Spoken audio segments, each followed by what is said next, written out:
les L'empire du divertissement ou l'empire du mal, tout dépend de là où on se place. Mais ce qui est sûr, c'est que Walt Disney avait un plan. Pas un plan machiavélique digne des plus grands méchants de dessins animés, mais presque. Il le suivra pour écraser la concurrence et devenir une marque incontournable, voire même la plus grande marque du monde. Disney contrôle tout. Disney vous fait-il rêver? De toute façon, vous n'avez pas le choix parce que tout ce que nous consommons de près ou de loin est lié à la marque aux grandes oreilles. Streaming de séries avec Disney+, dessins animés, blockbusters super-héroïques, parcs à thème. Ça a tout l'air d'un monopole dans le secteur du divertissement.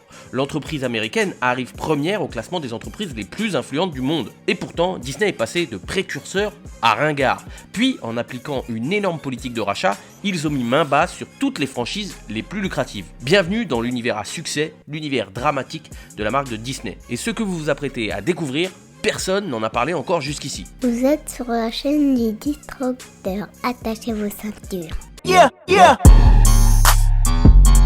La vision est plus importante que le chemin. La vision, c'est votre objectif, votre mission. Le chemin, ce sont les outils qui vous permettront d'arriver à votre mission. La mission de la marque est définie en fonction de ses valeurs. Disney a une mission très claire: divertir et inspirer les gens du monde entier grâce à la puissance de la narration en empruntant tous les chemins possibles. Et cela passe par l'innovation qui est au cœur de l'ADN de Disney. Dès 1928, avec la création du personnage emblématique de Mickey Mouse, avec pour la première fois l'image et le son synchronisés dans un dessin animé. Disney devient différent et démontre une nouvelle fois son goût pour l'innovation. Le studio sera le premier à utiliser la couleur en 1931 avec la réalisation de Blanche-Neige et les 7 nains, le premier long métrage animé de l'histoire. Mais c'est pas tout. Disney est l'inventeur du parc à thème avec l'ouverture du tout premier Disneyland en 1955. À l'aube de ses 50 ans, Walt Disney est usé par le travail et les revendications syndicales de ses toujours plus nombreux employés. Il fait une forte dépression. Sous les conseils de son médecin, il décide alors de décompresser, de sortir de son travail pour se trouver un hobby. Il se met en quête de fabriquer un train miniature, pièce qui sera en vérité la première de Disney World. Pourquoi je vous raconte cette anecdote? Parce qu'elle est un parfait exemple de l'équation de la créativité. Un jeu de Lego qui s'imbrique parfaitement pour arriver à une idée nouvelle. Reprenons les briques qui amènent à l'innovation de Disney, les parcs à thème. La dépression de Walt Disney, première brique, l'amène à se trouver un hobby: construire un train. Seconde brique, Walt Disney était un passionné des trains depuis son enfance. Troisième brique, on a donc dans l'ordre passion des trains, plus dépression, plus construction d'un train. Ce qui est encore plus intéressant dans cet exemple, c'est qu'une idée qui rapportera des millions de dollars, qui donnera des souvenirs incroyables à des millions de personnes, part d'un échec, une dépression. Comme quoi il vaut mieux suivre son propre chemin, aussi imparfait soit-il, que de suivre parfaitement le chemin de quelqu'un d'autre. Personne ne peut se plaindre d'un manque d'idées. Commencez par faire la liste de toutes vos mauvaises idées. S'il y en a peu, c'est que vous devez en avoir bien plus. Soigner ces mauvaises idées est une bonne façon d'avancer. Elles ne sont pas votre ennemi, elles sont des étapes essentielles sur le chemin de l'amélioration, et cela même si elle vous amène à des échecs. L'idéal est d'utiliser ce qu'il se passe ou ce qu'il vous arrive pour être amené à créer. Des contraintes jaillissent la créativité. Suzanne Kerr est une artiste et graphiste. Elle avait seulement 1024 carrés, une grille de 32 par 32, pour mener un projet gigantesque qui changera l'informatique. Avec un simple papier millimétré et un crayon, elle a créé la personnalité du Mac, mais aussi, grâce à ses innovations, de chaque outil informatique que vous avez utilisé ces dernières années. Elle élabore les premières polices bitmap populaires, les icônes des minuscules dossiers, des pinceaux et des visages souriants que nous associons aux appareils informatiques. Quelqu'un aurait pu voir les limites du système et se lamenter du manque de couleur ou de la mauvaise résolution. Suzanne, en professionnelle, a vu les limites de ses 1024 carrés et a souri car elle savait que ces limites créaient un tremplin pour un travail d'importance. Mais la créativité et l'innovation n'empêcheront pas Disney de traverser une crise. En 2000, ils ne sortent que 2 films et peinent à rivaliser avec le retour de Star Wars et les débuts de Marvel avec Spider-Man. Ils loupent le virage du digital initié par les studios Pixar, qui ringardisera les dessins animés de Disney. Il n'était plus précurseur. Le vrai bénéfice est au moment de l'innovation. C'est là où vous marquez la différence. La différence se paie. L'innovation déborde sur votre image de marque. Vous devenez l'acteur moteur de votre marché. Et puisque votre image de marque est non seulement attractive mais également différente, ça se ressent sur le chiffre d'affaires. Cause et conséquence, Disney change alors son fusil d'épaule et se lance dans une importante politique de rachat. Disney fut obligé de prendre des risques dès ses débuts en innovant, puis plus tard, pour ne pas se laisser distancer par la concurrence. Parce qu'au fond, le risque est le carburant de l'entreprise innovante.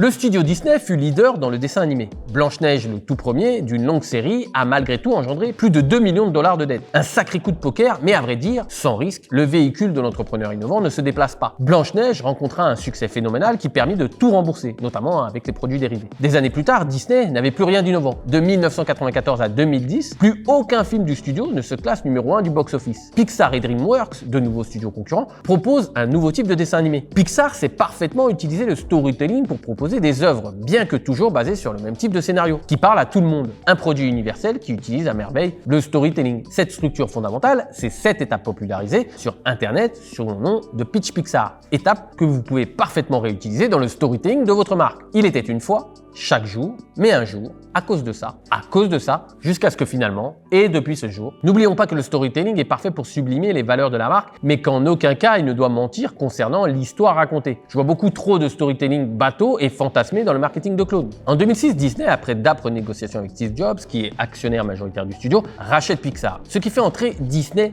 dans une nouvelle ère de succès, notamment avec des cartons comme La Reine des Neiges. Racheter un nouveau concurrent était risqué pour les deux parties d'ailleurs. Et vous me direz, quel est l'intérêt pour Pixar, qui est en plein succès, de céder aux sirènes de Disney? Tout simplement parce que le studio Disney sait parfaitement pérenniser une marque. Ils sont là depuis des décennies. Pixar n'a pas cette garantie concernant le succès futur de ses œuvres. Disney, avec cette politique de rachat, risque encore énormément en allant à l'inverse du courant dominant. Au lieu d'essayer de séduire les talents comme les réalisateurs, ils décident d'acheter les franchises. Ils pensent que les réalisateurs sont périssables, alors que les franchises sont indémodables. De grosses marques consolident une grosse marque qui se retrouve encore plus renforcée. Racheter des franchises, c'est également s'entourer des meilleurs. Aller chercher en dehors de sa zone d'influence pour assembler de nouvelles briques à son univers. Si nous faisons un petit parallèle avec une autre marque à succès, les Daft Punk, bah oui, c'est également une marque. Ils sont entourés de personnes très talentueuses dans divers domaines. Michel Gondry, réalisateur décalé, pour concevoir leurs clips, comme Around the World par exemple. Tony Gardner, spécialiste des effets spéciaux,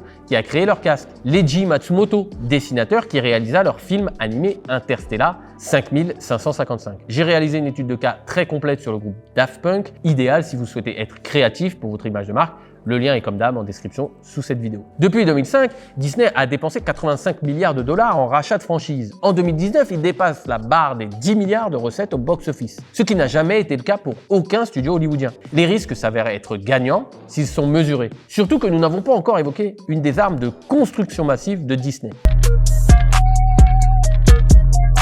En 2020, Disney lance en France sa plateforme de vidéo à la demande, Disney+, avec plus de 1000 films et séries pour toute la famille. La crise du Covid-19 donne un coup de pouce à la marque. La plateforme est lancée en plein confinement. Les familles ont sauté sur l'occasion pour occuper les enfants coincés chez eux. Bah oui, parce que les écoles étaient fermées. Beaucoup de boost en perspective. La plateforme profite de l'autorité de la marque, de la renommée des franchises, ainsi qu'une facilité d'utilisation, sûrement inspirée du leader du marché, Netflix, présent depuis plusieurs années. Les franchises rachetées par Disney permettent d'avoir un catalogue conséquent, contrairement à Netflix, qui possède d'une autre manière, produire ses propres programmes. Ce qui est en soi plus ambitieux, mais plus coûteux et plus risqué. Ils doivent construire des franchises à succès, là où Disney capitalise sur l'existant. La cible de la plateforme est principalement les familles avec les enfants de 5 à 13 ans, les productions Pixar par exemple. De 13 à 25 ans avec les productions Marvel et Star Wars, ainsi que les adultes avec des films et des séries plus matures. Dès sa sortie, beaucoup qualifièrent Disney+ de Netflix killer. En août 2022, Disney+ devient leader du marché en dépassant Netflix avec 221 millions d'abonnés. Nous pourrions croire que Disney n'a qu'une stratégie monétaire avec sa plateforme, mais à y regarder de plus près, c'est peut-être pas le cas. L'avantage principal d'une telle plateforme, ce n'est pas forcément l'argent généré, mais surtout la data récoltée. La marque sait exactement ce que nous regardons, quand nous le regardons, ce que nous aimons, ce qui lui permettra de pouvoir proposer des meilleurs produits, ou tout du moins des produits qui correspondent aux attentes des clients. La limite se trouve ici. Le savoir et les compétences sont un boulet. En pensant savoir, une marque s'éloigne de ce qui fait sa réelle force, sa capacité à innover. Pour réellement innover, il faut être prêt à concevoir des produits dont personne n'a idée, que le public ignore. Thomas Edison n'a certainement pas créé l'ampoule en écoutant son entourage qui ne connaissait qu'un autre type d'éclairage. Mais Disney est tellement puissant que la marque ne se pose même plus cette question. C'est un rouleau compresseur que nous ne pouvons plus éviter, notamment grâce à une galaxie de marques jamais vue auparavant. Walt Disney s'est aperçu très tôt que les nombreux personnages de dessins animés qu'il inventait représentaient un important filon à exploiter parce qu'ils étaient déclinables sous toutes les formes. De plus, il y a de nombreuses synergies entre les différentes activités du groupe. C'est exactement ce que j'appelle la galaxie de la marque. Imaginez la marque comme une galaxie, ou plutôt comme votre galaxie. Celle-ci possède diverses planètes qui gravitent autour d'un soleil. Le soleil est au cœur de la galaxie. Et sans celui-ci, elle ne peut exister. Le soleil représente donc ici votre produit phare, d'où l'importance de réfléchir en amont à la création de ce produit. Ensuite arrivent toutes les autres planètes. Ces satellites du soleil doivent être raccords avec le produit phare. C'est l'extension de branding. Pour faire simple, vous avez la galaxie de votre marque qui représente tous vos produits avec un produit phare au centre et l'extension de branding qui fait que tous vos satellites sont en cohérence avec votre produit phare. Cohérence indispensable pour ne pas troubler le message de la marque et ainsi perdre le client. La galaxie de la marque Disney est à ce jour la plus complète jamais vue. D'un côté, nous avons un produit, les films, et de l'autre, des consommateurs compulsifs. C'est nous. Le produit principal prend possession de médias complémentaires. Prenons un exemple avec le succès de La Reine des Neiges. Ce dessin animé représente, dans le cas présent, le soleil. Autour, nous avons divers satellites. L'attraction du même nom dans le parc Disney, les dessins animés dérivés, les figurines, le jeu vidéo, les livres. Tout est raccord pour représenter la marque Reine des Neiges au sein de l'univers Disney. L'ensemble est coordonné pour participer à la vie et à la pérennité du produit. Celui-ci a un champ d'action plus large pour pouvoir toucher plus de personnes et donc par effet de levier, sa durée de vie est augmentée. Les produits numériques et physiques s'entremêlent pour fortifier la marque Disney. Mais ici, je vous ai parlé que d'un dessin animé. Parce qu'en vérité, la Reine des Neiges représente à elle seule une petite galaxie dans l'univers Disney qui dispose de plein d'autres galaxies. Entre 2000 et 2005, 10% des films Disney venaient des franchises. Entre 2009 et 2015, c'est 64%. En rachetant des franchises mastodontes telles que Star Wars ou Marvel, cette dernière possède un nombre de personnages et un nombre d'histoires quasi illimité depuis sa création. Disney s'assure des galaxies très fortes et surtout très lucratives. Le schéma dont nous avons parlé avec la galaxie Reine des Neiges peut être reproduit avec la galaxie Star Wars et la galaxie Marvel, sans compter le rachat de la Fox qui apporte un tas de films classiques dans l'escarcelle de Disney. Indiana Jones, Avatar, les X-Men, Kingsman, Alien. Tous ces films représentent des galaxies potentielles. Même si la dernière trilogie de Star Wars, produite par Disney, se révèle être très critiquée, ça n'empêche pas la marque d'engranger des millions de dollars grâce à cette franchise et toutes ses ramifications. Rogue One, Solo, Le Mandalorian, Obi-Wan. En réalité, Disney veut tout franchiser, de manière à rentabiliser ses investissements. Ainsi, nous allons voir dans les prochaines années des nouveaux films comme Benjamin Gates ou encore une série Willow. Toute cette galaxie de marques n'a pas d'équivalent. Tout ce que nous consommons aujourd'hui est de près ou de loin relié à Disney. Le client est comme une boule de flipper renvoyée de produit en produit de manière à rester dans l'écosystème de la marque. Vous avez aimé Star Wars ? Eh bien, vous pouvez retrouver le costume à acheter pour votre enfant, puis aller à l'attraction spécifique Star Wars au parc Disney. Le soir avant de vous coucher, vous pouvez lire une histoire de la Reine des Neiges à votre enfant, puis rejoindre votre conjoint pour regarder un bon Marvel avant de vous endormir. Parc, films, produits dérivés, franchises, chaînes de télévision, dessins animés, livres, l'univers Disney est relié au grandiose. Son aura est sans pareil. Ses activités sont organisées sur 4 segments principaux. La production et la diffusion cinématographique et autres contenus audiovisuels et spectacles, les médias, télévision, presse, radio, internet, les parcs à thème et de loisirs et tous les produits dérivés de consommation. Le but de Disney est non seulement d'immerger son client dans son univers de marque, qui on a pu voir est très étendu, mais également de leur faire vivre une expérience, des expériences. Ainsi, on peut se prendre pour un super-héros lorsque nous allons au Avengers Campus après avoir dormi à l'hôtel Marvel. L'expérience client est au cœur de la galaxie de la marque Disney, dans le but d'entrer dans votre esprit et d'y rester pour votre vie entière. Bon, il faut que je vous dise un secret. En vérité, je vous ai pas tout dit. Dans mes études de cas, je traite de sujets populaires afin d'attirer un maximum de personnes sur ma chaîne YouTube. Mais j'ai bien conscience que tout le monde n'est pas intéressé par les sujets précis que je vise, c'est-à-dire la créativité, l'innovation et l'image de marque. Et à vrai dire, dans ces études de cas, je n'entre pas en profondeur puisque ce sont des sujets populaires. Le nectar que je réserve concernant l'image de marque, la créativité et l'innovation se trouve à l'intérieur de mon mensuel, la tanière. C'est un mensuel qui vous est envoyé directement par la poste. Si vous avez une idée d'entreprise ou que vous êtes déjà entrepreneur et que vous sentez que vous différencier est primordial pour la survie de votre activité, ce mensuel, il est indispensable. Vous avez un lien dans la description de cette vidéo pour pouvoir le recevoir. Cliquez dessus, vous entrez votre email et vous aurez toutes les informations. Ah, un petit détail qui a son importance. En vérité, il ne s'agit pas que d'un simple mensuel papier, puisqu'il y a aussi des contenus cachés supplémentaires à trouver. Oui, j'utilise la gamification pour mes produits, ça augmente l'expérience client. Allez, on enchaîne tout de suite avec la suite de cette étude de cas.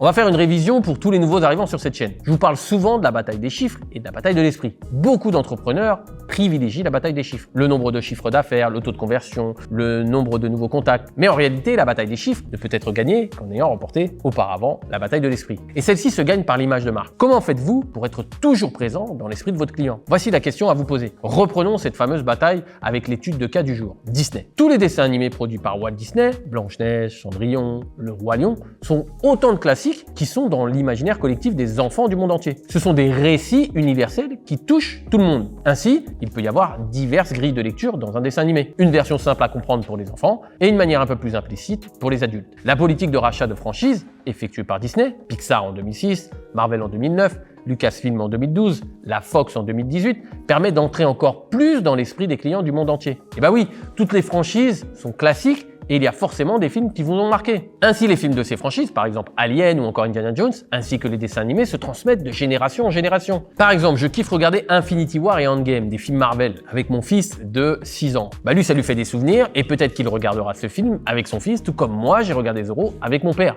Disney a une stratégie imparable, exploiter la nostalgie des émotions de ses utilisateurs. La marque cible les familles, autant les petits que les grands. La marque tisse un lien de proximité entre l'imaginaire qu'elle fabrique et les spectateurs en utilisant des personnages mythiques. Disney est un exemple pour pouvoir entrer dans les esprits. Comment vos produits sont-ils fabriqués pour que vos clients y pensent tout le temps? Laissez-moi vous lire un message que m'a envoyé Sonia qui est venue à tous mes événements physiques et qui me suit sur ma chaîne YouTube. Niveau branding, tu es au sommet. Du soleil dans les yeux, je prends mes lunettes Iron Mind. J'ai mis mes affaires dans un petit sac Iron Mind. J'arrive et je dois payer dans un magasin pièce Iron Coin. Je rentre chez moi, il y a un cadre ambassadrice Iron Mind. Je reprends mes notes du chauminaire et sur la couverture Iron Mind. Trop fort. Alors je rappelle juste que Iron Mind, c'est le nom d'un événement physique que j'ai créé. Pensez-vous que j'ai gagné la bataille de l'esprit avec Sonia? J'attends vos avis en commentaire. Bon, je pouvais pas faire une étude de cas sur la marque Disney sans parler aussi des choses qui ne vont pas. Parce que ici, sur la chaîne du disrupteur, le but est d'aller plus loin qu'un simple raisonnement. C'est merveilleux ou c'est vraiment naze. Il y a toujours une part sombre et une part de lumière. C'est comme pour les Jedi, quoi.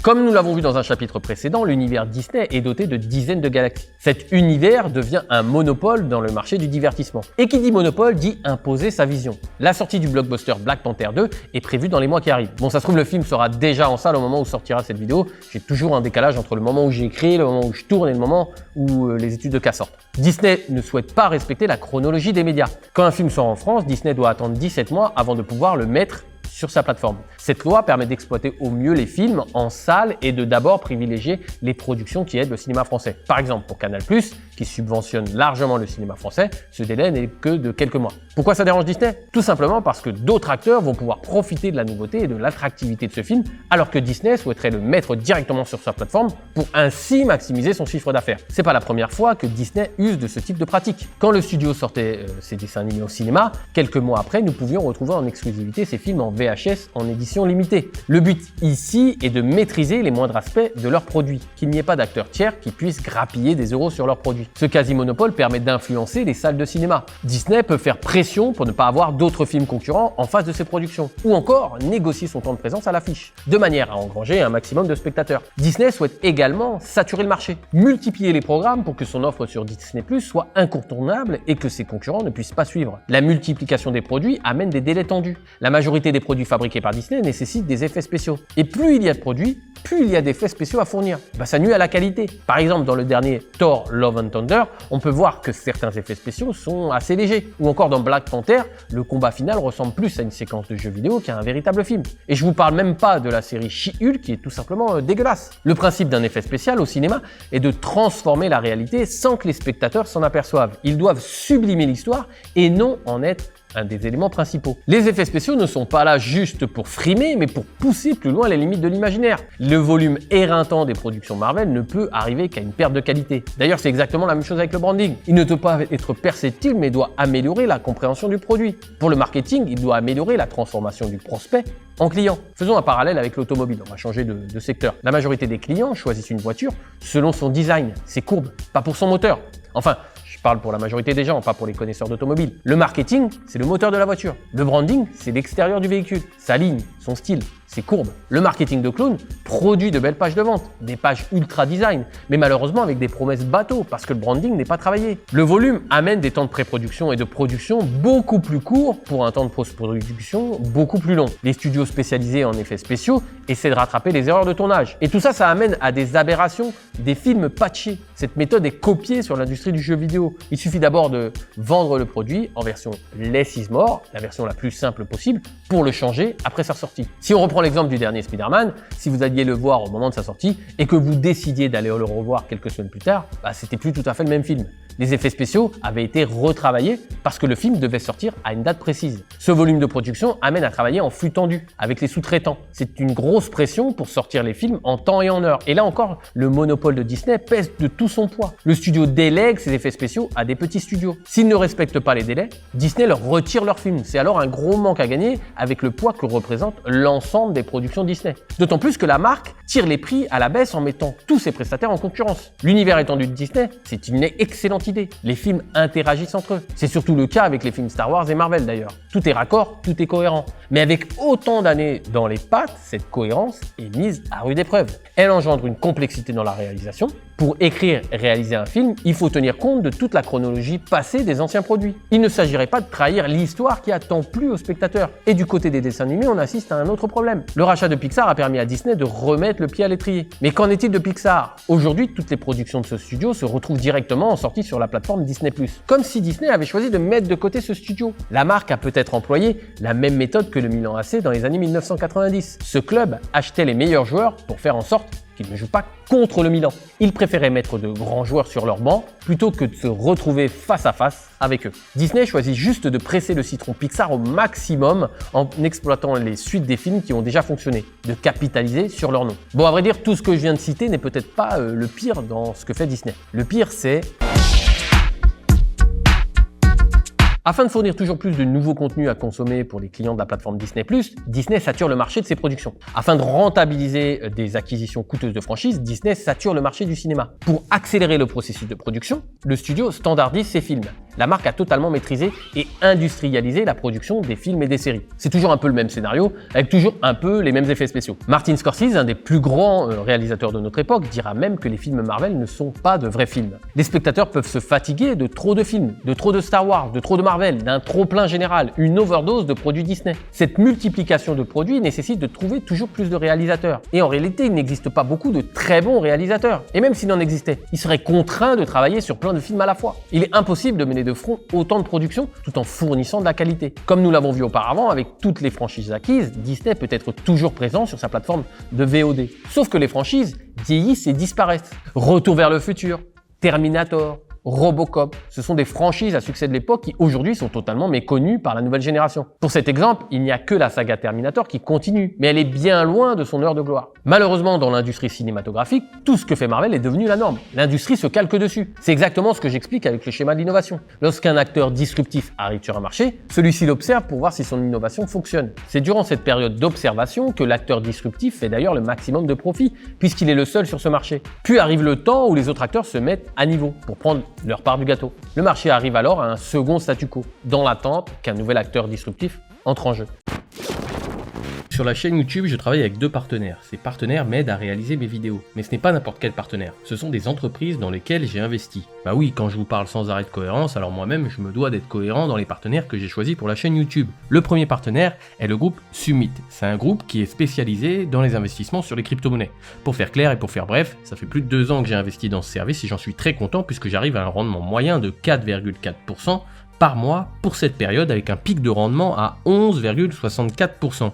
Plutôt pas mal, voire même très intéressant. Pour en savoir plus sur le groupe Summit, vous avez un lien dans la description de cette vidéo pour aller sur le site, ainsi qu'une interview sur la chaîne qui parle en détail de cet investissement et des crypto-monnaies en général. Disney a construit un concept de marque très puissant. En quelques mots, le nom de la marque nous vient à l'esprit. Des dizaines de galaxies de marques essentiellement basées sur les franchises fondent un univers de marques cohérent. Le plan initial de Walt Disney, écrit dès le début du studio, est parfaitement mené. Disney devient incontournable. Disney détient le monopole du marché du divertissement. À l'instar de Apple dans la technologie ou de Tesla dans l'automobile, Disney vole au-dessus du marché sans réelle concurrence. Mais pour plaire aux masses, elle cède à la moyenne, car la masse, c'est la moyenne. Disney ne cherche plus à innover mais à standardiser. Mais l'art ne cherche pas à apporter du confort, il crée du changement. Et le changement suppose de la tension. Tension créée par plusieurs acteurs qui osent là où le leader n'ose plus. Walt Disney brisait les codes. Les studios Disney les inventent. Pourtant, à la base, Disney avait bien compris l'importance de ne jamais être l'énième copie d'une énième copie, sous peine de se transformer en photocopieur.